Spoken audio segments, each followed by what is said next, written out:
बनाने वाला, मधुर बोल मधु पंचकोल सन्मार्ग बताने वाला, बिगड़ी को बनाने वाला। श्री राम यही घनश्याम यही, श्री राम यही घनश्याम यही, श्री राम यही घनश्याम यही, श्री राम यही घनश्याम यही। प्रभु की महिमा की आरती, पापियों को पाप से है तारती, श्री भागवत भगवान की है आरती। पापियों को पाप से है तारती। कर्पूर गौरम करुणावतारम संसार सारम भुजगेन्द्रहारम सदा वसंतम हृदयारविंदे भवं भवानी सहितं नमामि। त्वमेव माता च पिता त्वमेव, त्वमेव बन्धु च सखा त्वमेव, त्वमेव विद्या द्रविडं त्वमेव, त्वमेव सर्वं मम देवदेव, तमेव सर्वं मम देवदेव, त्वमेव सर्वं मम देवदेव। जरे शीतलीकरणं मम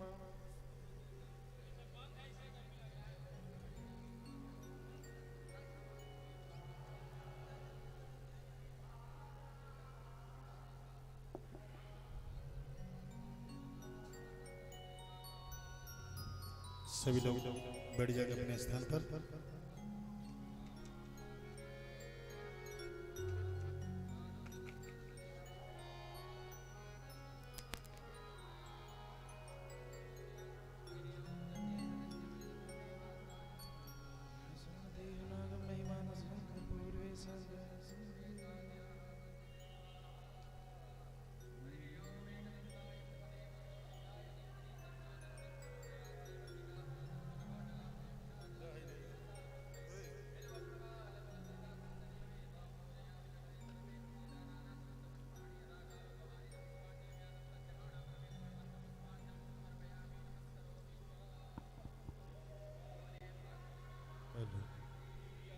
श्री राम हरि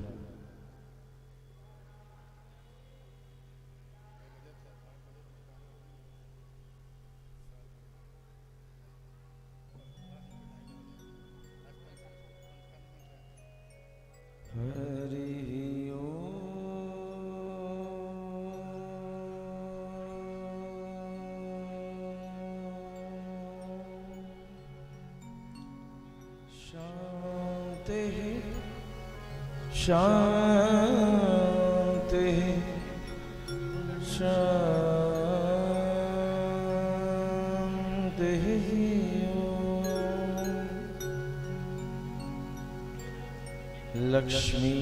लक्ष्मीनाथ समारंभं नाथयामनमध्यमाम्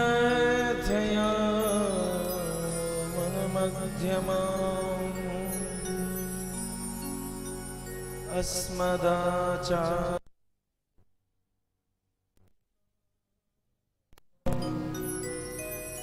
वन्दे गुरु परम्पराम्।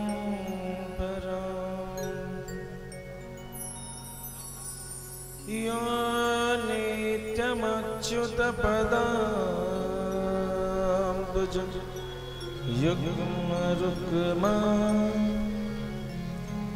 व्यामोहतस्तदितराणि तृणाय मेने। अस्मद्गुरोर्भगवतोऽस्य दयैकसिन्धो रामानुजस्य चरणौ शरणं प्रपद्ये। श्रीवेङ्कटेश चरणारविन्दं श्रीवानशैलमुनिवर्यपदाब्जभृङ्गम् श्रीशालग्रामगुरुवर्यगरोजरत्नम् श्रीकेश वृषभाय पदपङ्कजमाश्रया कृष्णाय वासुदेवाय हरये परमात्मने प्रणतक्लेशनाशाय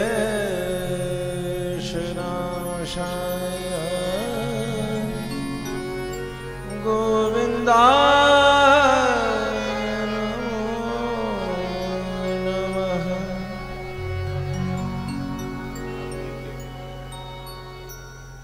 मनोजवं मारुततुल्यवेगं जितेन्द्रियं बुद्धिमतां वरिष्ठं वातात्मजं वानरयूथमुख्यं श्रीरामदूतं शरणं प्रपद्ये। जय जय श्रीराधारमण जय जय नवल किशोर जय गोपेचित चोर प्रभु जय जय माखन चोर।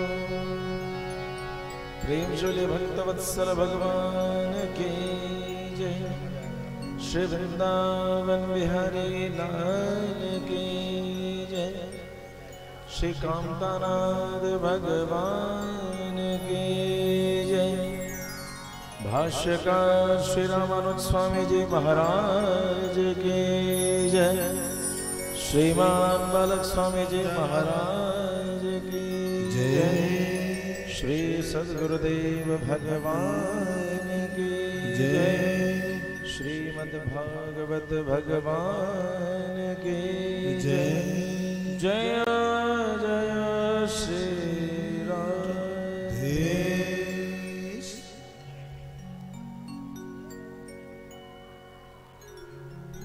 अरे सांवरे की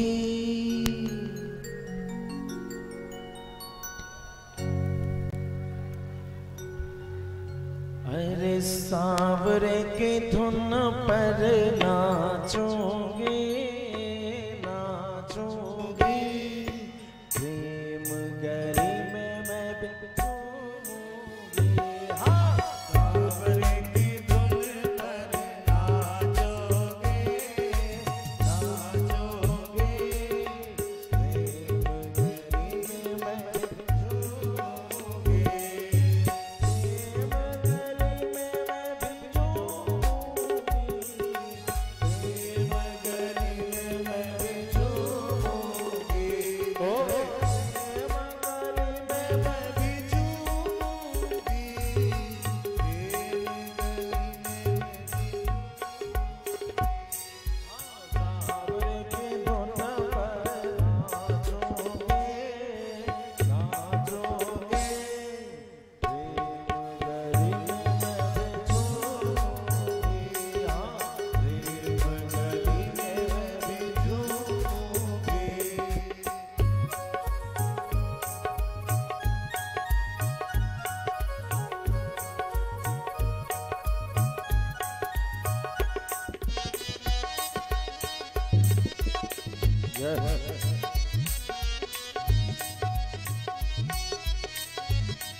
श्याम सखा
सरकार की जय हो जय जय श्री राधे।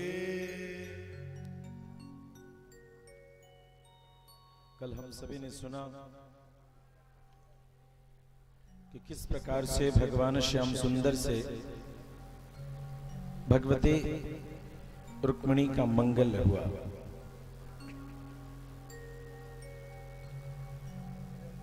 भगवान के जो विवाह उत्सव मनाए जाते हैं उसका एक विशेष नाम है। उस उत्सव का नाम है कल्याणोत्सव। का तात्पर्य क्या है? हम सभी सामान्य रूप में विवाह शब्द का प्रयोग करते हैं, लेकिन सांप्रदायिक शब्द है कल्याणोत्सव। कल्याणोत्सव का क्या तात्पर्य है?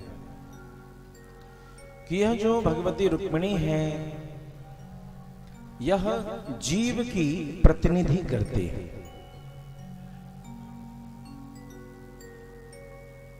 और भगवान कृष्ण स्वयं भगवान, तो जीव का ब्रह्म से मिलन। ध्यान देंगे, जीव का ब्रह्म से मिलन यह जो प्रक्रिया है इसी को कहते हैं कल्याण होना। रोटी में घी लग जाने से कल्याण नहीं होगा, अच्छे अच्छे कपड़े पहन लेना कल्याण नहीं कहलाता। कल्याण क्या है? जीवात्मा का परमात्मा से मिलन हो जाना, भक्त का भगवान से मिलन हो जाना। और भगवती रुक्मिणी जीव की प्रतिनिधि है। तात्पर्य क्या है? कई बार जब उपासना करने के रहस्य की चर्चा होती है तो उसमें यह बड़ा ही रसिक चर्चा होती है कि हम राम को पूजें या जानकी को पूजें, हम श्याम सुंदर को पूजें या राधिका रानी को पूजें। आवश्यक क्या है? आवश्यक जीव के उद्धार के लिए सबसे पहले तो यह समझना कि उद्धार क्या है। उद्धार है इस आवागमन के चक्र से निवृत्ति।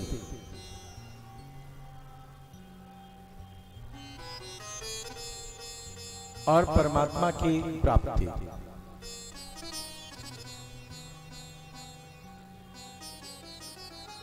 तो उस परम पद की प्राप्ति के लिए श्री राम की उपासना ज्यादा आसान होगी या श्री किशोरी जो श्री जानकी जो की उपासना? यह रहस्य का प्रश्न है। देखिए, एक प्रसंग आता है कि विभीषण आते हैं भगवान श्री राम के पास, तो कहते हैं शरणागत वत्सल भगवान मेरे शरण में आया है तो मैं उसका त्याग कैसे करूं?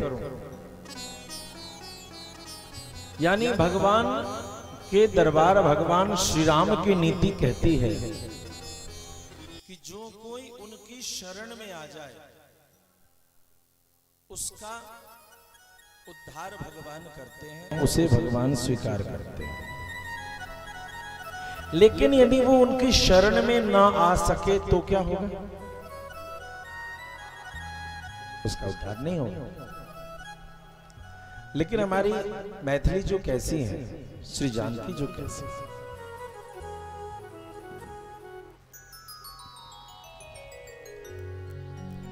कि जब अशोक वाटिका में यह संदेश आया कि लंकेश रावण मारा गया और युद्ध में प्रभु श्री राम का विजय हो चुका है, ऐसी स्थिति में सभी जितनी राक्षसियां थीं वे सभी डरने लगी। उनके मन में यह आया कि हमारा राजा तो मर गया, लेकिन लंकेश के कहे में आकर के हमने जिन जानकी को बहुत डराया है, बात मान लो नहीं तो 1 महीने बाद बोटी बोटी काट करके ब्रेकफास्ट में खा जाएंगे। बोटी बोटी टुकड़े करके तुम्हारा ब्रेकफास्ट बना लेंगे, ऐसे डराया जाता था। बात मान लो 1 महीने का समय। इस तरीके का भय, तो जो डराती थी लंकेश रावण के कहे में, वो राक्षसियां डरने लगी और डरने ही नहीं लगी, छाती पीट पीट करके रोने भी लगी। श्री जानकी जी के कानों में जब उनकी रुदन की आवाज पड़ी तो मैया त्रिजटा से बोला, माता ये राक्षसियां रो क्यों रही हैं? तो त्रिजटा ने बोला, अरे देवी, इन सबको ये पता चल गया है कि लंकेश रावण मारे जा चुके हैं। और इन्हें यह भय सता रहा है कि वो जो हनुमान था उसने देखा है कि तुमको ये कैसे डराती थी, और उसका सूत्र है जिन मोहि मारा तेहि मैं मारे, उसका सूत्र है। और ऐसा एक हनुमान ने एक से एक वीर बानर है। अब भगवान श्री राम के दंड से इन राक्षसियों को कौन बचाए? इसीलिए मृत्यु के, अपमान के, भय के मारे ये राक्षसियां डर रही। श्री जानकी जी उन राक्षसियों को बुलाते हैं, इधर आओ, इधर आओ, डर रही हो? मेरे प्रभु श्री राम के बाणों से डरती हो?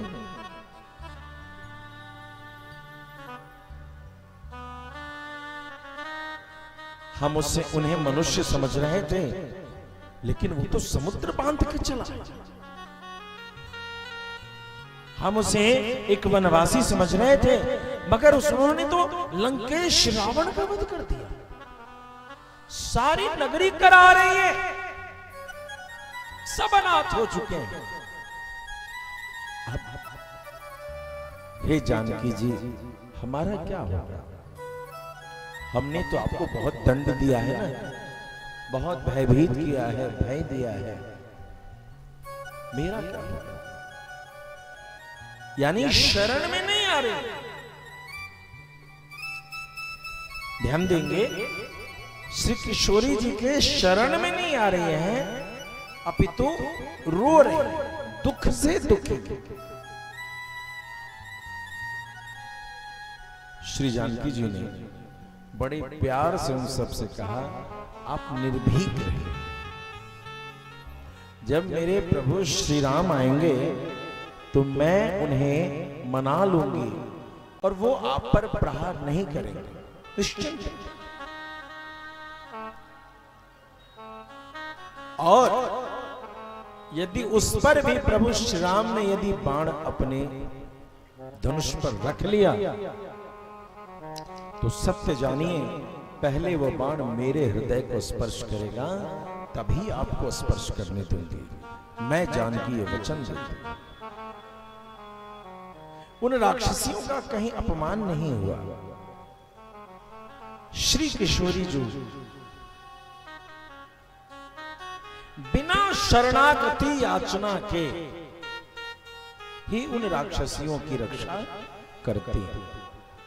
ऐसा कोमल स्वभाव है हमारी जानकी जी की, हमारी मैथिली जी की। प्रेम से भक्तवत्सल भगवान के कल हम सभी ने सुना कृष्ण रुक्मिणी मंगल, अर्थात जीवात्मा का परमात्मा से मिलन ही कल्याण के उत्सव की चर्चा करता है। यही कल्याण, अन्य सारे विधि, अन्य सारी बातें कल्याण का प्रतिपादन नहीं करती हैं। इसलिए कल्याण शब्द का मात्र यहीं पर प्रयोग होना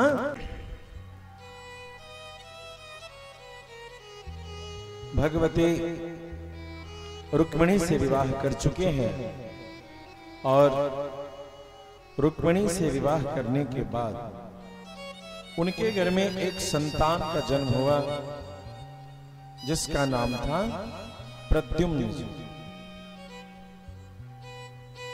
क्या नाम था? प्रद्युम्न। प्रद्युम्न कौन थे?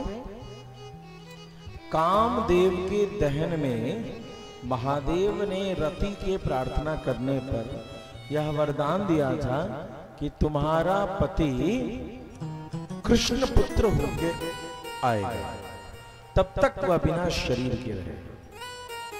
अस्त तो घटना क्या घटी कि वे ही कामदेव प्रद्युम्न के रूप में इस धरती पर अवतरित होते हैं, कृष्ण पुत्र के रूप में अवतरित होते हैं।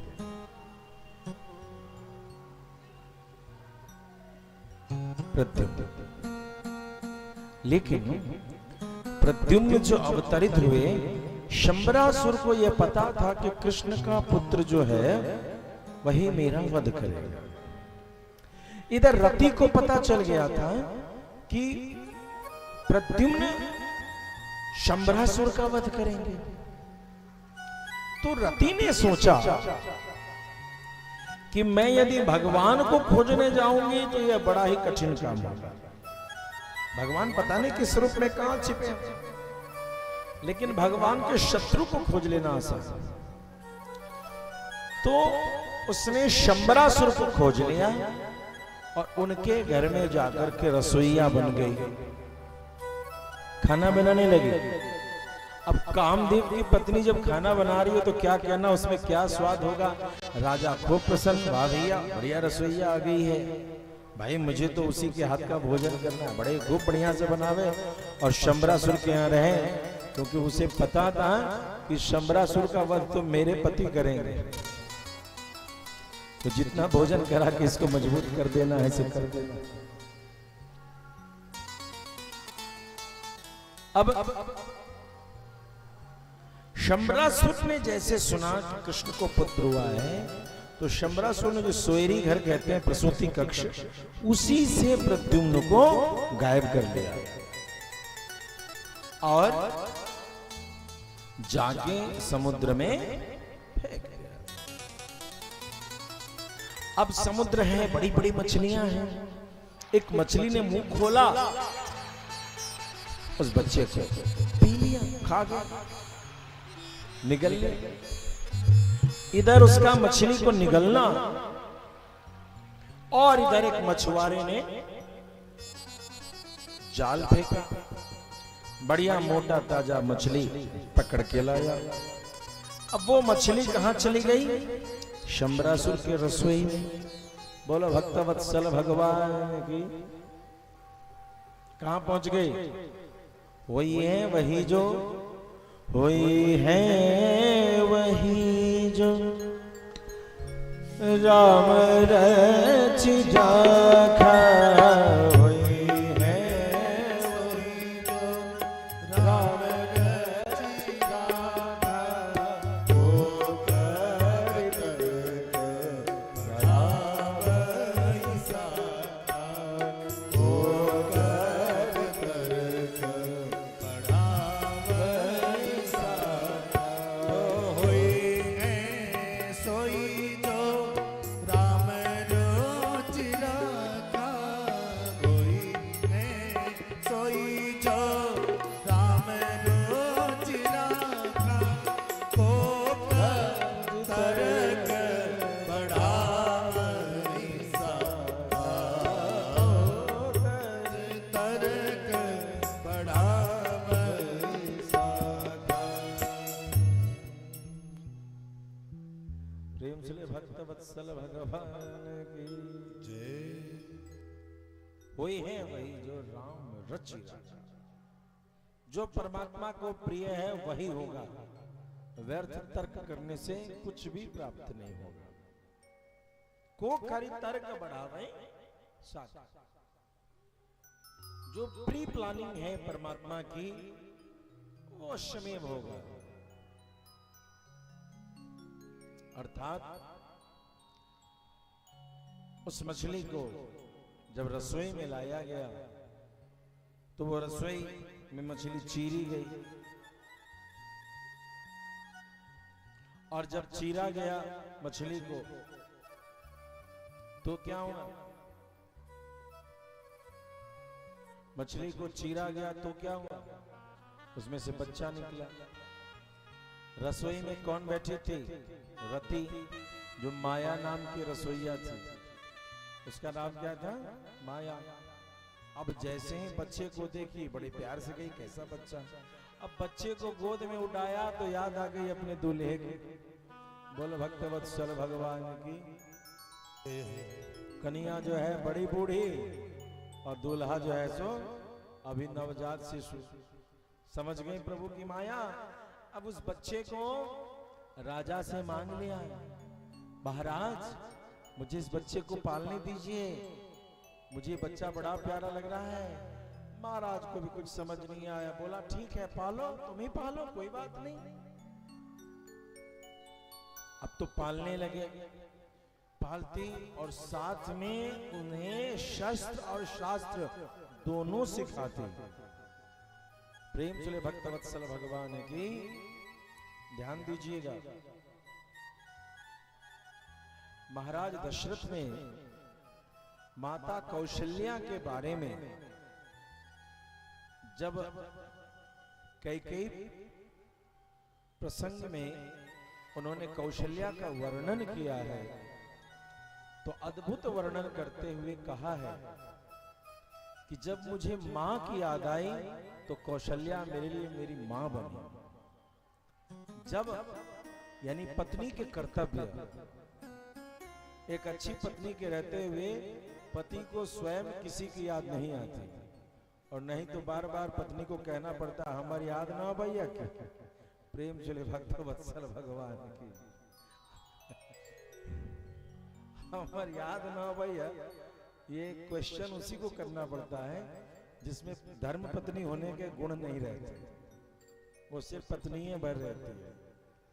क्योंकि पत्नी के गुण क्या है तो माता कौशल्या के वर्णन उन्होंने कहा कि जब मुझे मां की याद आई तो मां के समय हृदय में वात्सल्यता लेकर के वो मुझे दुलार देती।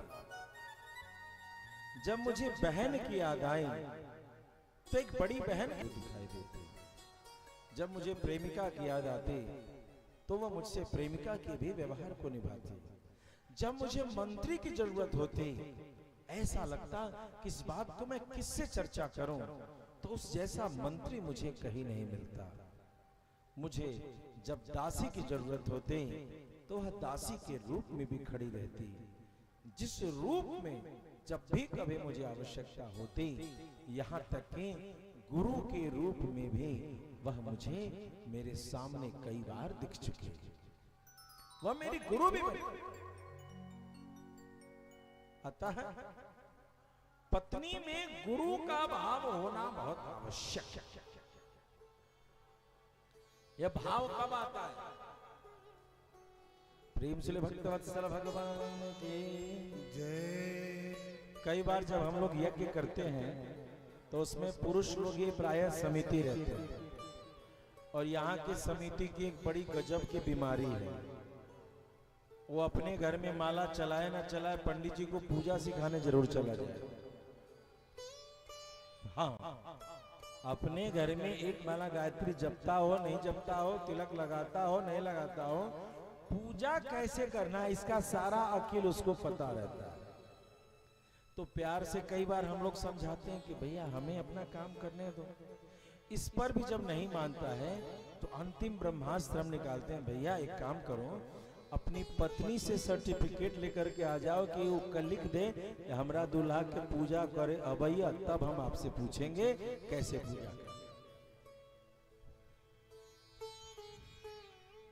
क्योंकि मिथिलानियां कभी अपने पति कोई सर्टिफिकेट मर जाएंगे लेकिन सर्टिफिकेट नहीं देंगे कि अहाँ के कुछ धर्म कर्म है भैया, हम नहीं रहते तो अहाँ के घर में दियो बात करे वाला तो नहीं रहेगा।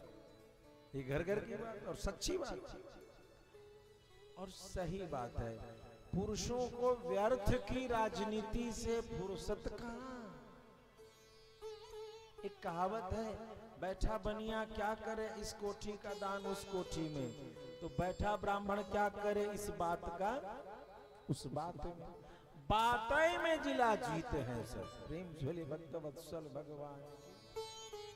इसलिए आगे से जिनको किसी यज्ञाचार्य या भागवताचार्य को अकल देना हो, अपने घर से तो कम से कम ISI मार्क लेकर के आइए। दूसरी नहीं, आपकी श्रीमती जी कहते हैं कि आपको पूजा करना आ गया तो पंडित जी के बगल में बैठ करके उपदेश दीजिए। जब पत्नी आपको नहीं मान रही है तो पंडित जी कैसे मान लेंगे? हाँ, पंडित जी को ठगने के लिए कुछ ज्ञान लगा लीजिए। इसीलिए मैं कहता हूँ यहाँ की समितियां प्रायः थोड़ी थोड़ी नहीं बेसी तो थोड़ ठग जरूर रहती है। ठगी का कोई रास्ता नहीं मिलता है तो पंडित जी को कुछ सिखाना शुरू कर देते। ऐसे होता है, हम ना जन नहीं सीखे। प्रेम जुले भक्त वत्सल भगवान की जय। तो ये बिल्कुल सत्य है। ये बात एक जगह चर्चा चली, अपने बड़े प्रतिष्ठित आचार्य थे, मैं उनका नाम नहीं बोलूंगा। किसी विषय पर किसी महिला को कुछ बोलने के लिए वो एक संघ के माध्यम से कोई महिला किसी विषय को रखने आई, तो उन्होंने पुरजोर विरोध किया कि महिला धर्म की बात क्या बताएगी। अंतिम में कुछ वर्ग उनके साथ हुए, यह बात मुझ तक भी आई। यद्यपि वो श्रेष्ठ आचार्य थे, हमने बोला भैया गुरु जी की बड़ी कृपा है हम लोगों पर, लेकिन थोड़ा गुरु जी से पूछिएगा कि घर में जब सत्यनारायण व्रत कथा चलता है तो गुरु माता का चलता है कि गुरु जी का चलता है। ये बात उनके पास रखी गई, बेचारे समझ गए कि सवाल क्या है। जब घर में गुरुवाइन गुरु जी को बोल सकती है कि ये ना नहीं, ये ना, गुरु का कर्तव्य है स्त्री में, और प्रायः या धर्म की क्रिया में हर स्त्री इस बात को करती है, क्योंकि पुरुष छल से जीता है। और स्त्रियां रसोई बनाते समय हमेशा हृदय पर हाथ रखे बनाती हैं कि नमक कम न हो जाए, नमक ज्यादा न हो जाए, रसोई बिगड़ न जाए, रसोई ऐसा न हो जाए, वैसा न हो जाए। तो उनको सब कुछ करते हुए उनको साथ में भाग्य दिखता है। और दूसरा जो व्यापारी वर्ग है वह भी प्रेमी होता है धर्म का, क्योंकि व्यापारी भी लाख 2 लाख रुपए फंसा करके देखता रहता है कि परमात्मा की कृपा से क्या लाभ होगा। और तीसरा जो सच में किसान होते हैं, जमीन वाले किसान नहीं, जो खेत में हल लेकर के जा रहे हैं, बीज क्या खाद क्या, वे किसान भक्त होते हैं। जिनका जमीन है और दरवाजे पर बैठ के ताश खेल रहे हैं, वो बड़े अधर्मी हैं। उनमें कभी भी धर्म के प्रति आस्था नहीं रहती। बातें लंबी लंबी भले कर रहे होंगे, लेकिन प्रैक्टिकली वो कभी भी धर्म की गतिविधि में आगे बढ़े हुए नहीं दिखते। मूल विषय यह है, जब भी कभी धर्म संकट पति के समक्ष हो तो पत्नी को एक आचार्य के रूप में उचित धर्म का मार्गदर्शन ही करना चाहिए। और जब पत्नी उस रूप में करे तो स्वयं को गुरु और अपने पति को शिष्य मान करके सत्य बोलना चाहिए। इसी गुण के कारण मंदोदरी सती कहते। मंदोदरी में क्या गुण था? एक गुरु के समान सदैव धर्म की बात बताती अपने पति को, सदैव धर्मोपदेश करती। उचित यह है, भले पति करे ना करे, लेकिन मंदोदरी ने कभी अधर्म की बात अपने पति से नहीं की। एक गुरु के समान, एक धर्मात्मा के समान, एक मंत्री के समान सदैव धर्मोपदेश दिया है अपने पति को। और देखिए रावण की स्थिति क्या है, और मंदोदरी सतियों में गिनी जाती है। तो माया ने क्या किया? अपने पति को शस्त्र और शास्त्र दोनों सिखाए। ध्यान देंगे, हम सभी माता जानकी के बारे में तो बस इतना ही जानते हैं कि उन्होंने धनुष उठा लिया। क्या जानते हैं? कि धनुष उठा लिया, लेकिन यह नहीं जानते कि श्री किशोरी जो शब्द वेदी धनुष बाण ही नहीं, शब्द वेदी निशाने पर चाकू, और वो भी बाएं हाथ से चलाना चाहते, दोनों हाथ से। यदि बाण नहीं है, धनुष नहीं है, तो चाकू से भी वो प्रहार करने का सामर्थ्य रखते थे। ऐसी अद्भुत वीरांगना थी माता जानकी, ऐसी अद्भुत। रामायण में माता जानकी के गौरव को पढ़ना हो तो अद्भुत रामायण पढ़े। आप समझ रहे हैं? चाकू, और वो भी आवाज जिस दिशा से आई, ऐसी योद्धा, ऐसी वीरांगना थी माता जानकी। उस सिसक के अपने पति के लिए रोने वाली माता जानकी थी। वरना वही जानकी जब रावण कहता है मेरी ओर देखो, तो कहते अरे मूर्ख, इस तिनके को छोड़कर मैंने तेरी ओर देख दिया तो यहां तू नहीं भस्मीं भस्मीं भविष्यते, तो यहीं भस्म का ढेर रहेगा। मेरे प्रभु श्री राम को अपने धनुष पर बाण चढ़ाने की आवश्यकता नहीं पड़ेगी। लेकिन मैं चाहती हूं कि तेरा वैर मेरे प्रभु से है, इसलिए मैं यही चाहती हूं कि मेरे प्रभु श्री राम तुझ पर प्रहार करें, अन्यथा तुझे तो मैं देख के भस्म कर दूंगी। इतना सामर्थ्य था माता जानकी के तप में, इतना सामर्थ्य था माता जानकी के मति में, इतना सामर्थ्य था माता जानकी की शक्ति। अतः स्त्री धर्म पत्नी जब पति धर्म संकट में हो, अधर्म पर हो, तो मीठी वाणी से सदैव पति को धर्म के पथ पर लाने का कार्य स्त्रियों को ही करना चाहिए। माया ने गुरु बनकर के सब सिखाया। धीरे धीरे धीरे जब 17-18 साल के हो गए कामदेव, तो माया के व्यवहार में अंतर दिखने लगा। ममत्व के जगह प्रेम का भाव दिखने लगा। प्रद्युम्न को कई बार ये बातें अटपटी लगती। ये देवी मुझे बचपन से पालती है, मेरी मां के समान है, लेकिन यह मुझसे भाव भंगिमा से प्रेम का प्रदर्शन क्यों करती है? न रह पाए प्रद्युम्न ने तो एक बार टोक ही दिया, अरे देवी, हे माया, मेरे मन में शंका है। यद्यपि तुमने बचपन से मुझे पाला है, लेकिन मैं देखता हूं कि तुम्हारा मेरे प्रति कुछ अलग आकर्षण है, तुम्हारे स्वभाव भाव में परिवर्तन है। ऐसा क्या? यह अधर्म है। तब माया ने कहा, स्वामी, यदि आपने मेरे मनोवेग को अध्ययन कर ही लिया है, तो सत्य जानिए, मैं अधर्म नहीं, मैं शाश्वत धर्म पर हूं। कैसे? मेरे और अपनी अवस्था में अंतर करो। तुमने मुझे गोदी में पाला और आज एक प्रेमिका के रूप से मुझे देखती हो।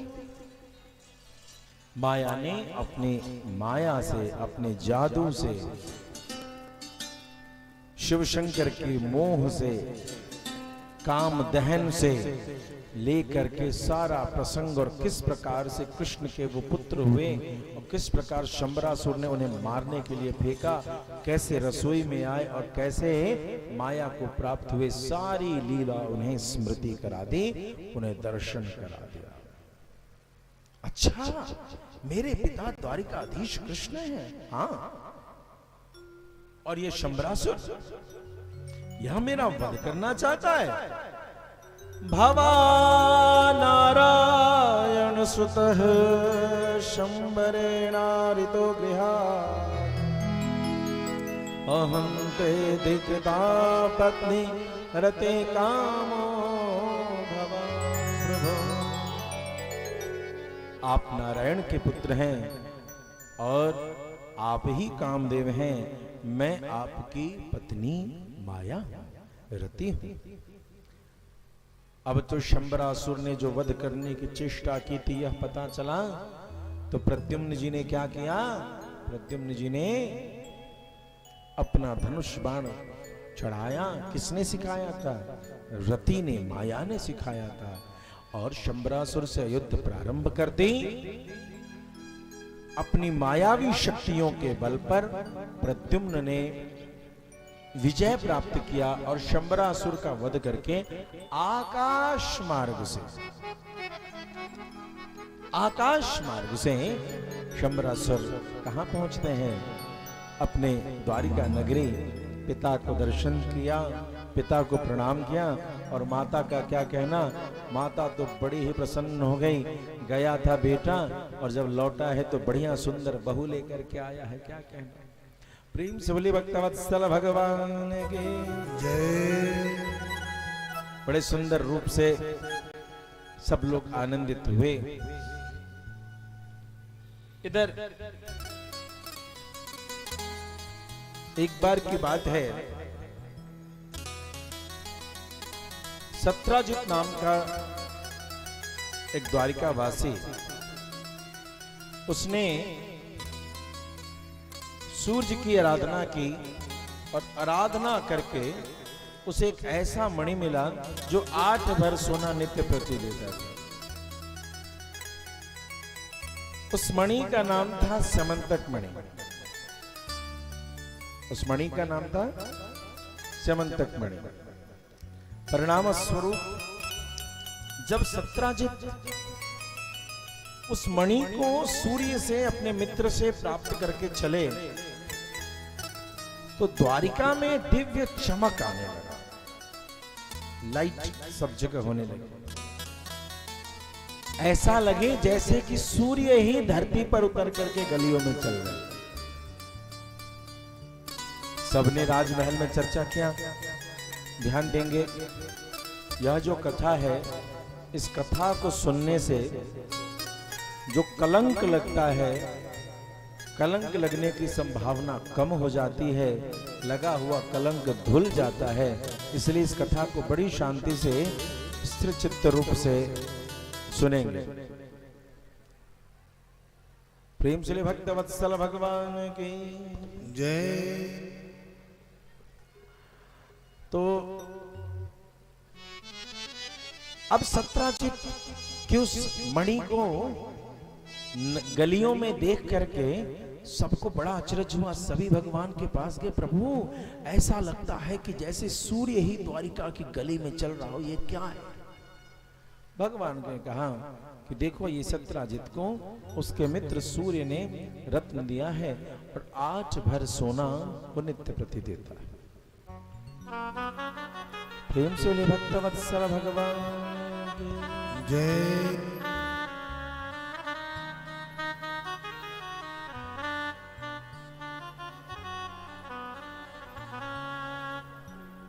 भगवान ने सत्राजित को बुलवाया।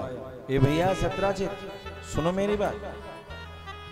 तुम ऐसा करो कि ये मणि जो तुमने लिया है, ये मणि हमें दे दो, तो मैं इस मणि से प्राप्त सोने से गरीबों की कुछ सेवा कर दिया करूंगा।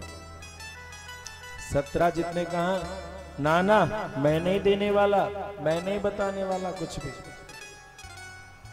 भगवान ने कहा, देखो ऐसी चीजें तुम्हारे पास ठीक नहीं रखना, तुम्हें इस चीज को दे देना चाहिए जिससे कि जन कल्याण हो। लेकिन नहीं साहब, ठीक है ले जाओ। अब तो सत्राजित ले गया। सत्राजित ने प्रसेनजित को वो मणि दे दी साहब। और प्रसेनजित उस मणि को लेकर के जंगल में चलने लगे। जब जंगल में चलने लगे तो उस मणि की चमक से आकर्षित होकर के एक सिंह आता है और सिंह ने आक्रमण कर दिया। प्रसेनजित मारा गया और उस मणि को सिंह ने अपने मुंह में रख दिया। अब मुख में वो खाने वाली चीज तो थी नहीं कि 2 दांत से टूट जाए। वो चमक रहा है मुंह, अब उसके मुंह में सूरज आ गया। जो मुंह में आ गए तो इस चमकते हुए मुंह वाले सिंह को देख करके उस जंगल में जामवंत जी थे, उनको समझ में आया, भैया ये तो बढ़िया कुछ चीज है। सिंह के पास गए, एक तबड़ाक दिया और उसके मुंह से मणि ले ली। सिंह भी मारा गया। प्रेम से भक्त वत्सल भगवान की सिंह भी मारा गया। परिणाम स्वरूप उस मणि को लेकर के भगवान क्या किए, उस मणि को लेकर के चले गए ये जामवंत, और अपनी गुफा में अपने बच्चों को दे दिया। कंचे खेलो, कंचे कंचे गोली उस मणि से खेला जा रहा है। कहते हैं ना, मुर्गे के मुंह में मोती। मुर्गा मोती को मोती नहीं कंकड़ समझ के खा जाता है। उसको क्या पता मोती और कंकड़ में क्या अंतर। अब जामवंत जी के गुफा में चला गया वो तो इमरजेंसी लाइट हो गया, प्रकाश निकल गया ना, इमरजेंसी लाइट हो गया, गुफा रोशन हो गया। इधर तो सब अच्छा चल रहा है, लेकिन सत्राजित ने यह कलंक दे दिया कि प्रसेनजित का वध करके ऐसा लगता है कि वह स्यमंतक मणि द्वारिकाधीश भगवान ने छीन लिया। देखिए, हमारे भगवान को प्रेम से कोई चोर कहे तो बड़ा प्रसन्न होते हैं, लेकिन गंभीर होकर के गौरव के साथ यदि कोई कहे, ध्यान दीजिएगा, हमारे परमात्मा इसे स्वीकार नहीं करते। अपने बनकर के अपनों के हास्य को स्वीकार करें। हम में एक उल्टी बात हो गई है। वो उल्टी बात ये हो गई है कि हम अपनों की गलती को तो स्वीकार नहीं करते, लेकिन दूसरों की गलती को बहुत पीते हैं, यह कह करके कि समाज में रहने के लिए बर्दाश्त करना पड़ता है। समाज में रहने के लिए बर्दाश्त करना पड़ता है।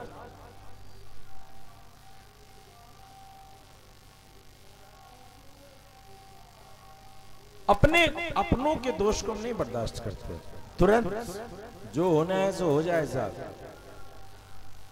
एक बार एक पंडित जी को किसी ने कुछ कह दिया, यहीं पर मैं बैठा था, जनाब आए तमा के मेरे पास, और कुछ लोग बाहर से भी बैठे हुए थे, पूरी क्रोध में, आवेश में, और बड़ी ऊंची से एकदम गरज पड़े मुझ पर। मैंने कहा हंस करके, बैठिए, और एक दो बातें। बोला हरी बोल। बगल में जो बाहर के आए हुए अतिथि थे, हमने उनको बोला भैया 2 लाठी दीजिए, एक इनको दीजिए, एक मुझे दीजिए, हो जाएगी अभी की अभी सभा।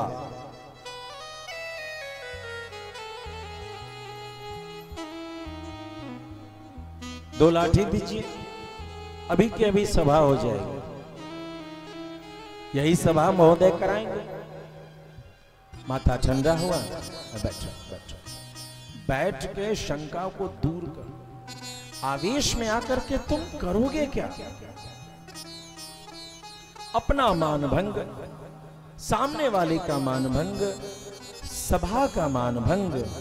और ध्यान रखना, इस मान भंग में यहां भागवत जी भी विराजित हैं। भागवत जी के दरबार का भी मान भंग की कुचेष्टा कर जाओ।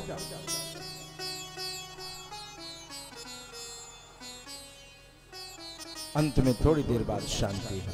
हम अपनों की कब सुनेंगे?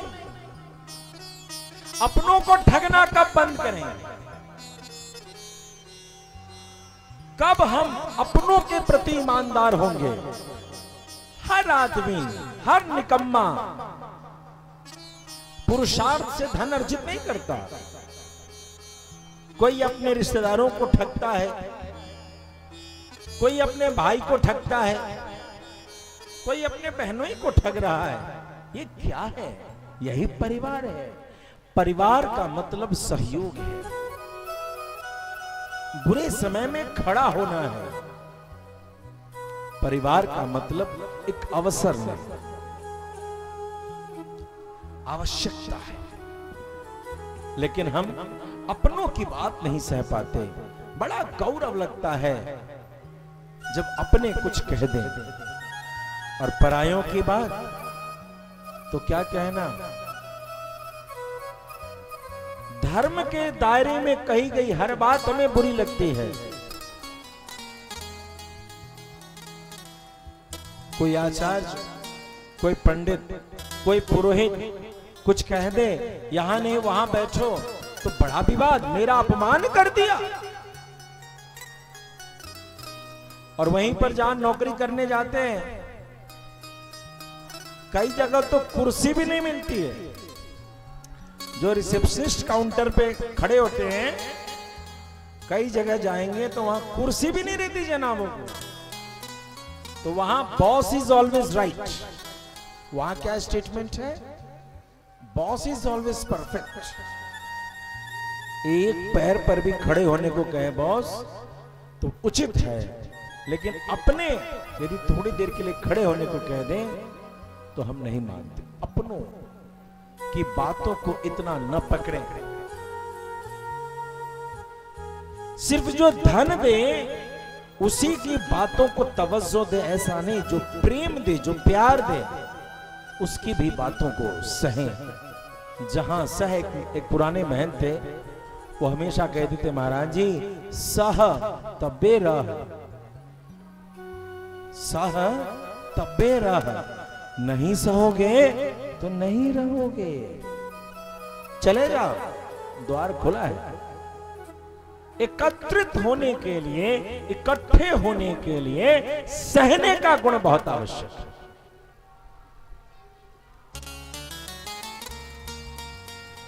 अभी कुछ देर पहले कोई संबोधन कर रहे थे, मैं तो नहीं जान रहा कि एकत्रित हो। एकत्रित होने की आवश्यकता नहीं है, तुम सहना शुरू कर दोगे कि एकत्रित हो जाओ। और जब तक यह गौरव भी करोगे कि मैंने एकत्रित करने का प्रयास किया, यदि सूत्रधार के हृदय में भी ऐसा भाव आएगा तो कभी भी एकत्रीकरण की प्रक्रिया असंभव ही रहेगी। इस गौरव का भी त्याग करें कि मैं कर सकता हूं एकत्रीकरण। हमें अपना प्रयास करना होगा। सहनशीलता, धीरज, त्याग के बिना कभी कोई सभा सफल नहीं हो सकती। बातें लंबी लंबी हो सकती है, सेल्फी अच्छे आ सकते हैं, अखबार में समाचार अच्छे आ सकते हैं, लाइक कमेंट और शेयर जबरदस्त किए जा सकते हैं, लेकिन धरातल पर सभा की सफलता के लिए, परिवार की सफलता के लिए, समाज की सफलता के लिए जब तक त्याग और समर्पण नहीं है, तब तक प्रेम की बातें फिजूल हैं, व्यर्थ हैं, कल्पना। व्यर्थ है यह प्रयास। पहले हृदय में त्याग लाओ, समर्पण लाओ, सहनशीलता लाओ, अपनापन लाओ। कंचे खेलने लगे। भगवान को अपनों की 100 बात पसंद है। जिन्होंने प्यार से उन्हें जो कह दिया, कोई नटवर कहता, कोई नागर कहता, कोई मुरलीधर कहता, कोई बंशीधर कहता, अरे हम ब्रजवासी तो उन्हें टेढ़ी टांग वाला भी कहते हैं तो हमारी बातों को सुन लेता है। दुनिया में ऐसा कोई नहीं जो डंके की चोट पर कहे कि मेरे दो बाप है मेरे। ऐसा दुनिया में डंके की चोट पर कहने वाला एक और एक गोविंद है। अपनों की बात सही है, यही कृष्ण चरित्र है, यही भागवत का उपदेश है, यही कृष्ण के जीवन का सिद्धांत है। लेकिन जब किसी पराये ने कह दिया तूने चोरी किया है, कृष्ण द्वारिकाधीश ने चोरी किया है, यह कलंक कृष्ण को न स्वीकार, कृष्ण को यह न स्वीकार हुआ। जिसको ब्रज रसिक चौराग्र गण्यम शरणम प्रपद्ये कहते हैं, चोरों का सरदार है। इसकी जो ग्वाल मंडली है वो चोरों की मंडली है। वही कन्हैया मणि की चोरी नहीं बर्दाश्त कर सकता। भगवान बलदाऊ के साथ आगे बढ़ते हैं। सेना भी जाती है, जंगल में खोज होती है, प्रसेनजित मारा हुआ मिलता है। ओहो, इसका मतलब प्रसेनजित का वध किसी ने किया। थोड़ी दूरी पर सिंह के पैरों के निशान। अरे देखो देखो, ये सिंह के पदचाप हैं। लगता है किसी सिंह ने प्रसेनजित का वध कर दिया। मणि कहां गई? चलो चलो सिंह के पदचाप को खोजते हैं। अब सिंह के पदचाप को खोजते खोजते जाते हैं तो कुछ दूरी पर सिंह भी मरा हुआ। अरे गोविंद, सिंह भी मारा गया, मणि तो नहीं दिखी। अब किधर ही देखे? थोड़े दूरी पर देखा तो सिंह के खून से के छींटे लखपत पड़ा हुआ सिंह है, और थोड़ी दूरी पर एक रीछ के पैरों के निशान, भालू के पैरों के निशान। उन पैरों के निशान को अनुकरण करते हुए मेरे गोविंद आगे बढ़ते हैं तो एक गुफा की ओर वो पैर जा रहे हैं। उस गुफा में जब भगवान जाते हैं तो उन्हें क्या दिखता है कि इस गुफा से ही कुछ कुछ प्रकाश आ रहे हैं। श्याम सुंदर ने कहा कि देखो यह कलंक मेरे ऊपर लगा है, मैं ही इसे धोऊंगा। ध्यान देंगे हमारे अपनों में दोष यह है कि सफलता का सेहरा अपने माथे बांधते हैं और कहीं से कोई गड़बड़ी हो जाए तो कहते हैं ऊ एना कैल कई त एना हो गेले, ऊ एना कैल कहते हैं। अरे तू कथे करे तरह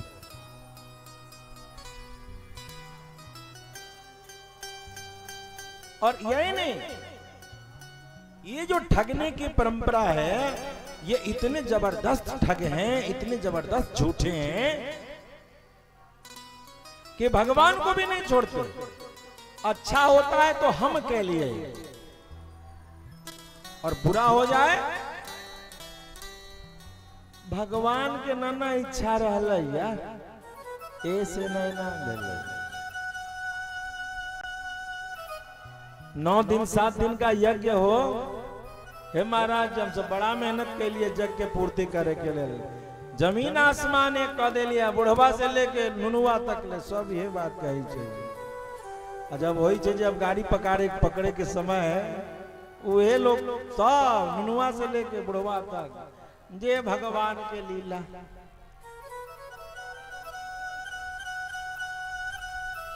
अब कौन याद आता है? बीच में भगवान पता नहीं कहां चले गए थे। बोले भक्त वत्सल भगवान। तो हम आप एक दूसरे को नहीं ठग रहे, ठगने का अवसर आने दीजिए, भगवान को भी नहीं छोड़ेंगे, भगवान को भी ठग लेंगे सारा। वचने किम दरिद्रता, अच्छा मैं बुरे तुम्हारे हिस्से। लेकिन भगवान क्या किए? यह नीति नहीं है, ऐसे नहीं इकट्ठे हो सकोगे। अच्छा भगवान का और बुरा मेरे पुरुषार्थ में कुछ कमी रही, मेरी व्यवस्था मेरी सोच विकार करोगे तब तक कोई सभा कोई संगठन कोई भी ऐसी प्रक्रिया सफलता के पायदानों को नहीं आगे बढ़ा सकते। बस एक बुलबुला दिखेगा और वो फूट जाएगा। त्याग समर्पण सहनशीलता बहुत आवश्यक है। अपने ऊपर बी रिस्पॉन्सिबल, बी पॉजिटिव, जिम्मेदारी लेना सीखिए। मेरे गोविंद ने जिम्मेदारी ली, भीतर कोई नहीं जाएगा, मैं अकेला जाऊंगा।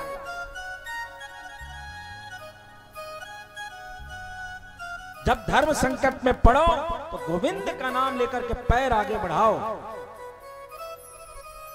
गोविंद आगे जाते हैं। 12 दिनों तक मारा पीटी चली, दे धड़ाक दे धड़ाक दे धड़ाक दे धड़ाक खूब चली।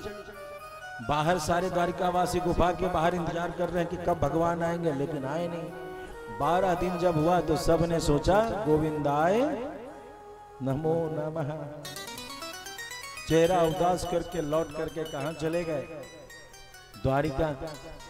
लेकिन मैया देवकी के हृदय में विश्वास नहीं हो रहा कि मेरे लाला को कुछ हो सकता।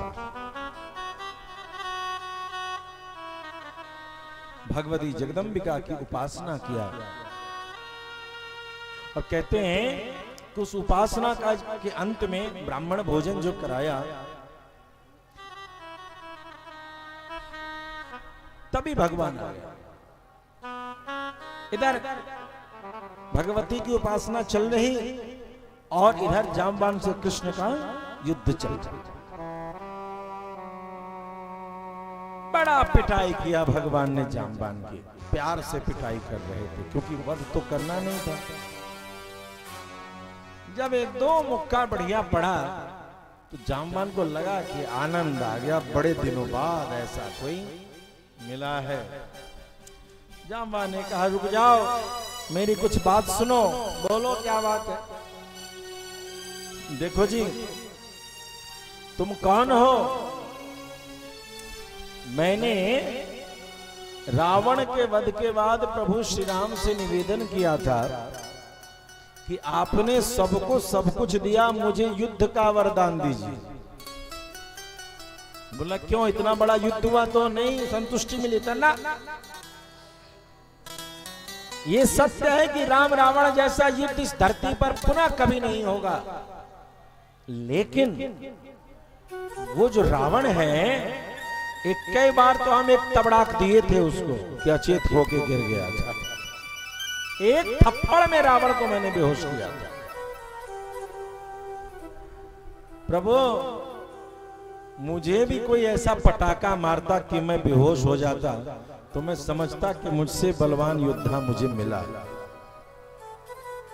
मुझे कोई ऐसा योद्धा चाहिए जिसके पटाखा को मुझे बर्दाश्त करने में कठिनाई हो। तो भगवान ने कहा कि अब इस जन्म में तो नहीं, अगले जन्म में मैं स्वयं आऊंगा और दूंगा जबरदस्त पटाखा कि आपको लगेगा कि कोई योद्धा मिला, वो मैं ही रहूंगा। तो हे मेरे गोविंद, यदि आप मेरे प्रभु श्री राम हैं तो सत्य जानिए मुझे युद्ध का वरदान आपने दे दिया, मैं संतुष्ट हो गया। लेकिन आपको मुझे अपने उस धनुर्धर के स्वरूप का दर्शन कराना होगा, तब मैं मानूंगा कि आप ही मेरे प्रभु श्री राम हैं। और यदि आप नहीं हैं तो मैं सत्य कहता हूं, इस जगह को छोड़ करके चले जाओ, क्योंकि अब जांबवान पूरी ताकत से लड़ेगा। अभी तक तो सामान्य ताकत से मैं लड़ रहा था, अब वही थप्पड़ चलाऊंगा जिस थप्पड़ से रावण बेहोश हुआ था, और तुम मारे जाओगे। यदि तुम मेरे प्रभु हो तो मैं क्षमा चाहता हूं, मुझे युद्ध का बुखार मेरा उतर गया है, अब और युद्ध नहीं करना। प्रभु जय हो, अपना दर्शन दो। भगवान ने अपना स्वरूप दिखाया है। प्रेम से भक्तवत्सल भगवान के जय। गोविंद ने वो समंतक मणि लिया, और समंतक मणि को लेने के बाद जब भगवान चलने लगे तो जांबवान ने अपनी बेटी का विवाह भगवान से कर दिया, जाम्बती से, और जाम्बती को लेकर भगवान चलने लगे। ध्यान दीजिएगा, वहां घटना क्या घटी कि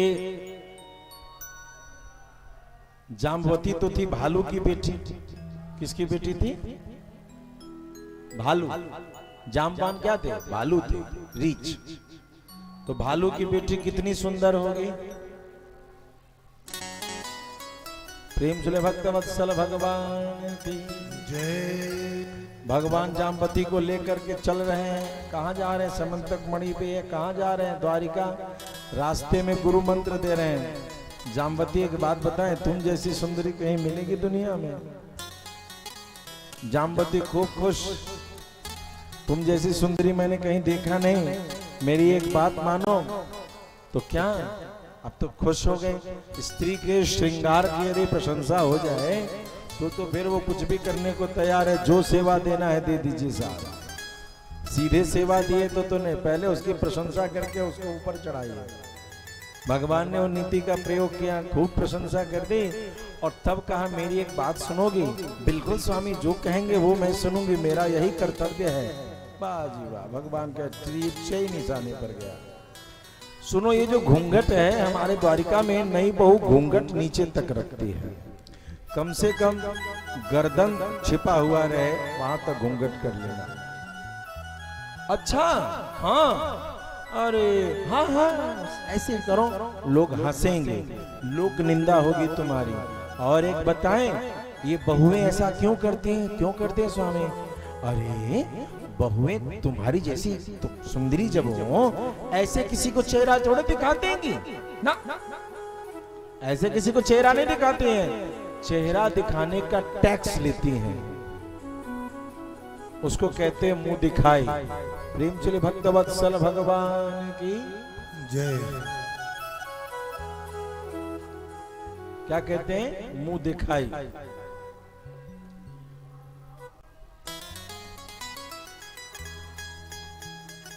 तो मुंह दिखाई तुमको दिया जाएगा, और जब तक तुम्हारे रूप के अनुसार मुंह दिखाई नहीं आएगा तब तक तुम चेहरा मत दिखाना। मैं इशारा करूंगा तभी चेहरा दिखाना। जामवती ने बोला जी धन्यवाद, बिल्कुल यही करो। अब तुम्हारे पिताजी ने तो कुछ दिया नहीं है, जो भी है उधरे से मिलेगा। हाँ हाँ बिल्कुल ठीक ठीक। अब पिताजी एक तो ढेला और मणि दे दिए तो उसे क्या होगा, वो भी दूसरे का उसको देना है। जामवती चली गई, घूंघट जो है एकदम गर्दन के नीचे छाती तक पहुंचा दिया। तो भगवती रुक्मिणी जो है आरती की ताली कर रही है, और वो जो नाक में सिंदूर आदि लगाते हैं तो चेहरा रहेगा तब भी न सिंदूर लगाएंगे हैं। अरे देवी अब तो घूंघट हटाओ, आ गई तुम अपने घर, चेहरा देखें कैसी हो। भगवान ने धीरे से क्यों नहीं मार दिया, संभल के मत, मेरी बात याद रखो। भगवान का इशारा पड़ा, जामवती ने अपने घूंघट को पकड़ लिया। अब रुक्मिणी कह रही है, ओहो मैं तो भूल ही गई, आनन फानन में मुंह दिखाई तो मैंने कुछ लाया ही नहीं। कोई बात नहीं, मैं अपने गले का हार देती हूं। भगवान ने कहा था तुम्हारा रेट मैं ही जानता हूं, इतना जल्दी चेहरा मत दिखा देना जब तक मैं न बोलूं। अब तो साहब 1 हार 2 हार 3 हार जितने भी स्वर्णाभूषण थे रखाते चले जा रहे हैं, रखाते चले जा रहे हैं, रखाते चले जा रहे हैं। रुक्मिणी की लालसा बढ़ती जा रही है कि अरे भाई गजब की देवी आई है, इतना मुंह दिखाई, बोरा भर गया गहना से, 1 बोरा गहना। अरे राम, इतनी मुंह दिखाई तो आज तक किसी को नहीं दी, और ठहरी मैं सौत होकर के इतनी मुंह दिखाई दे रही, फिर भी नहीं दिखा दिया। अरे जा जामवती, तेरे रूप का इतना अहंकार है तो मैं तुझे श्राप देती हूं कि तू मेरी जैसी हो जा, मुझसे सुंदर ना हो। तू मेरी जैसी हो जा, मुझसे सुंदर ना होना। जैसे ही अब साक्षात रुक्मिणी जब श्राप दे रही है, गोविंदाय नमो नमः, भगवान ने कहा देवी अपना चेहरा दिखा दो। अब भालू ने तो कभी अपना चेहरा देखा नहीं था आईने में, जो उसको पता चले कि उसका चेहरा कैसा। अब जो घूंघट उठाया गया तो रुक्मिणी देखते दंग रह गए कि तो मेरे जैसी हो गई। भगवान ने भी क्या, हाँ ये थी तो बड़ी रूपवती, अब तुम्हारे जैसी हो गई। तुम्हारा श्राप भला कोई काट सकता है, तुम्हारे जैसी हो गई। गोविंदाय नमो नमः। प्रेम से भक्तवत्सल भगवान की जय। इधर आकर के भगवान ने स्यमंतक मणि को सत्राजित को दे दिया। सत्राजित को स्यमंतक मणि दे दिया है, और उस मणि को लेकर के भगवान जब सत्राजित को दे करके चल जाते हैं तो सत्राजित ने उस मणि को लेकर के उसी समय अपनी बेटी है सत्यभामा, उससे भगवान ने ब्याह करा। बोल भक्तवत्सल भगवान की जय जय श्री राधे।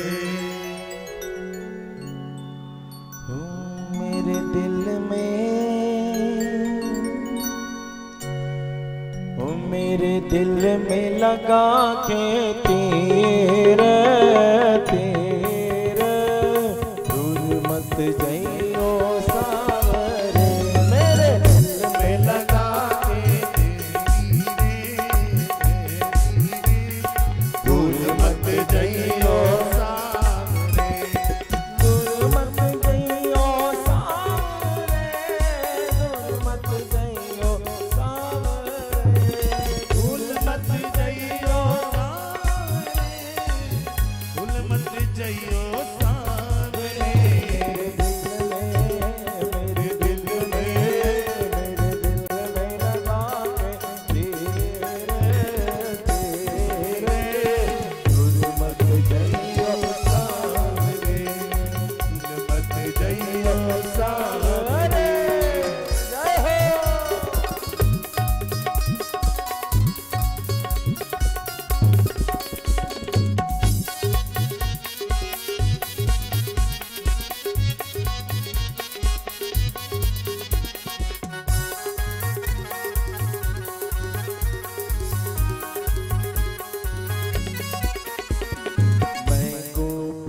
ब्रज धाम की छोरी, मैं तो तेरी ब्रज धाम की छोरी, मैं गोपी ब्रज धाम की छोरी, मैं तो तेरी ब्रज धाम की छोरी। भोले भाई में अलबेली, भोले भाई में तेरी प्रीति की, तेरी प्रीति की, तेरी प्रीति की जानो ना, जानो ना। दुर्मत जइयो सावरे, दुर्मत जइयो सावरे, दुर्मत जइयो सावरे, भूल मत जइयो सावरे, मत जइयो सावरे। मेरे दिल में लगा के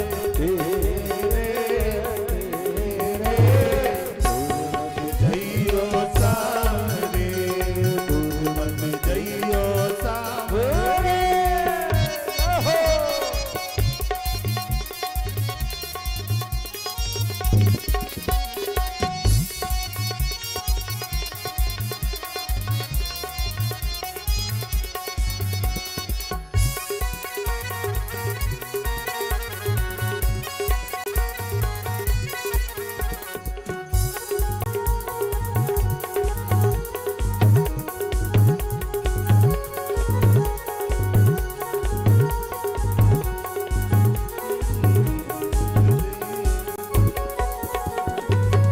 प्रेम डगर विच फिरो मस्तानी, प्रेम डगर विच प्रेम डगर विच फिरो मस्तानी, प्रेम डगर विच फिरो मस्तानी। लाज छोड़ बन श्याम दीवाने, लाज छोड़ बन श्याम, हाँ लाज छोड़ बन श्याम दीवाने, लाज छोड़ बन श्याम। मैं तो जग से, मैं तो जग से, मैं तो जग से बेगानी हो गई, हो गई। दुर्मत जइयो सावरे, दुर्मत जइयो सावरे, दुर्मत जइयो सावरे, दुर्मत जइयो सावरे, दुर्मत जइयो सावरे। मेरे दिल में, दिल में, मेरे दिल में लगा कर दुर्मत जइयो सावरे, दुर्मत जइयो सावरे, दुर्मत जइयो सावरे। बोल श्याम सुंदर भगवान की जय हो। श्री राधे।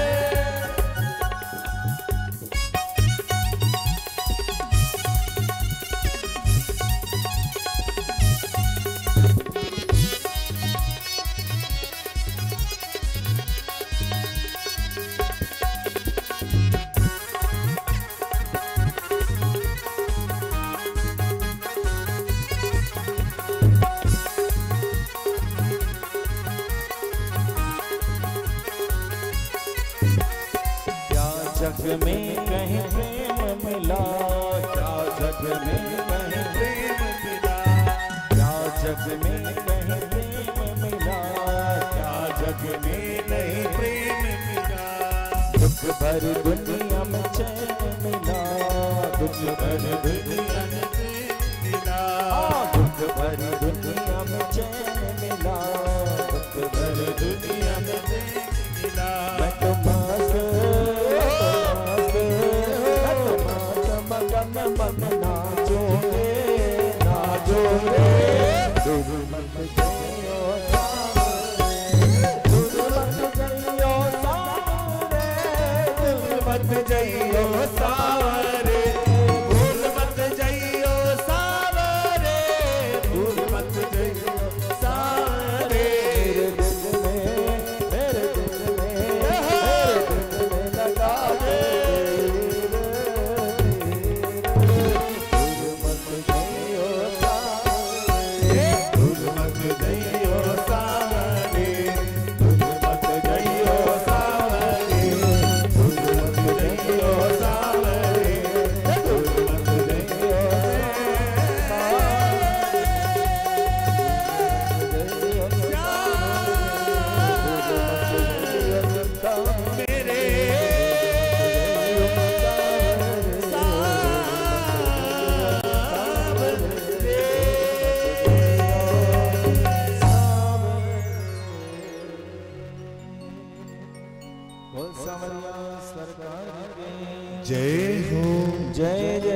श्री राधे श्याम।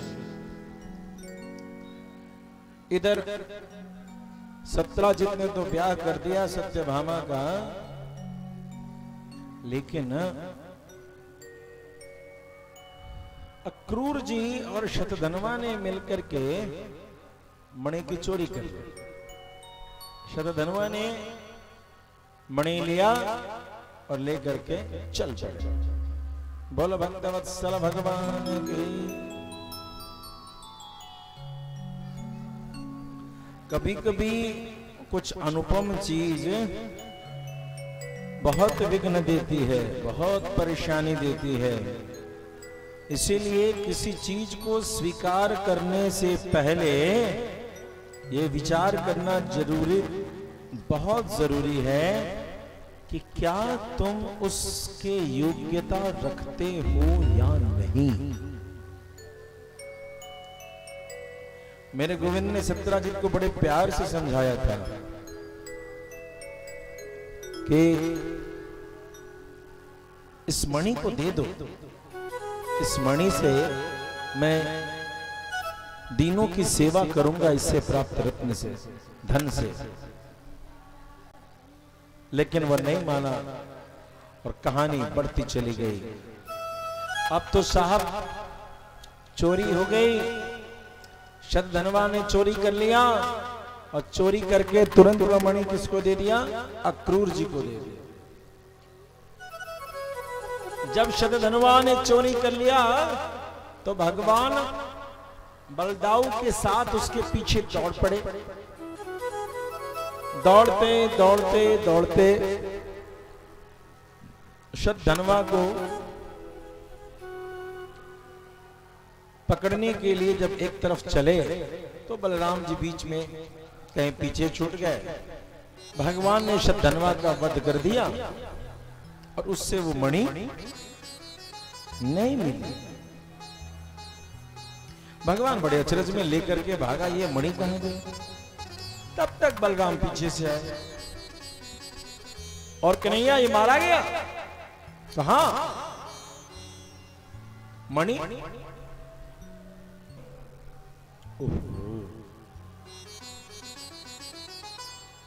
बलराम के मन में पाप आ गया कि लगता है कन्हैया मोते झूठ बोल रहा है।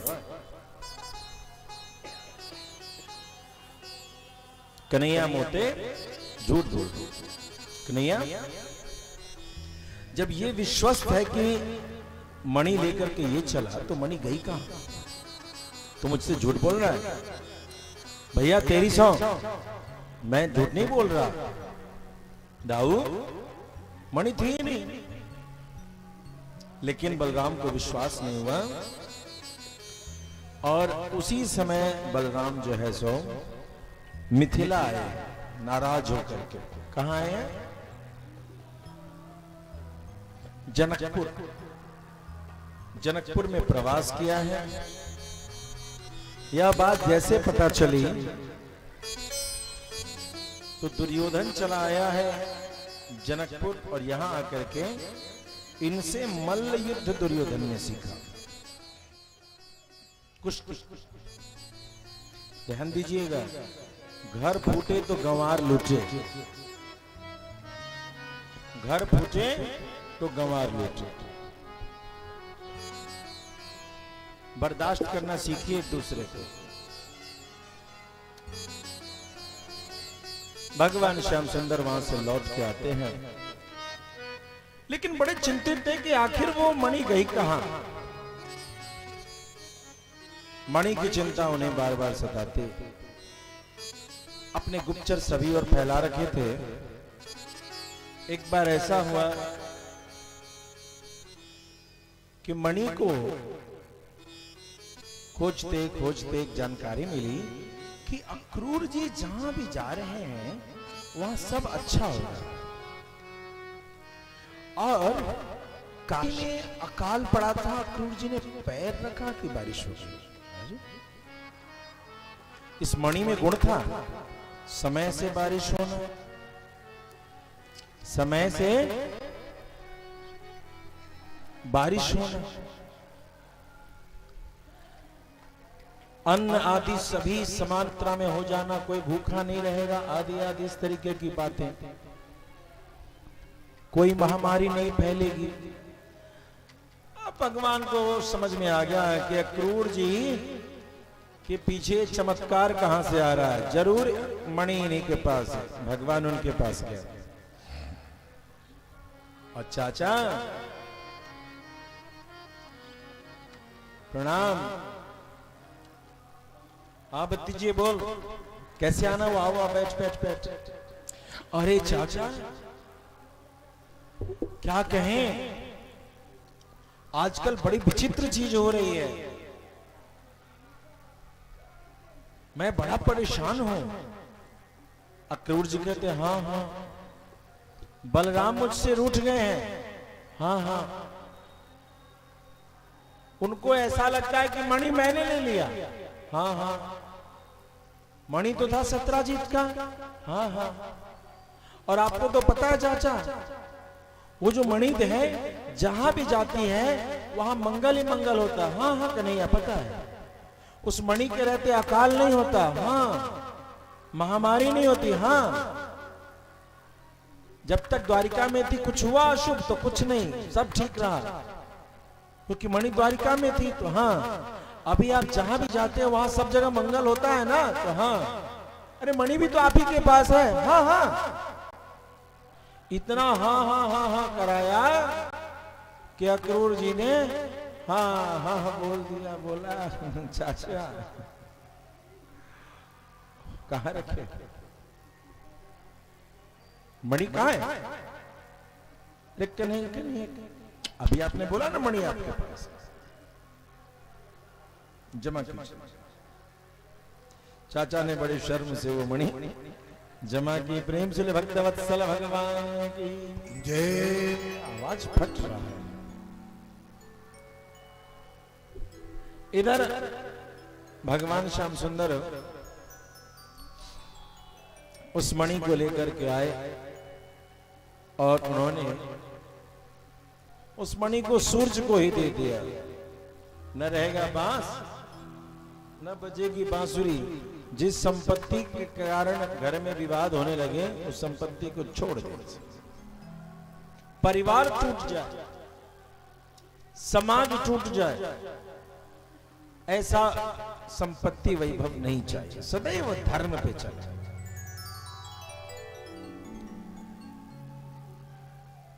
भगवान की कृपा से